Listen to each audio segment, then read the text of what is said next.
Hey guys, Andrethefarmer here, and today I want to introduce you to one of my favorite, if not my favorite fruit that I grow.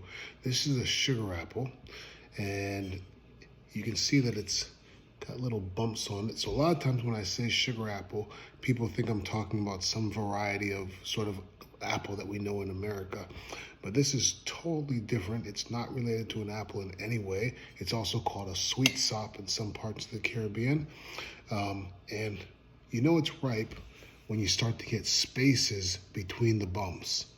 So and it also has a little bit of give. It's a little soft. And we're going to open this up.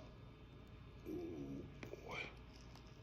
This one is not totally ripe, but this is what the inside of it looks like. And the part that you eat,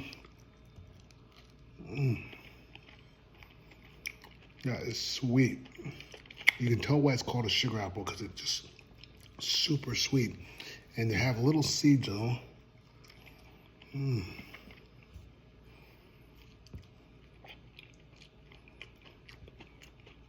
What the seeds look like, and you can actually grow those seeds.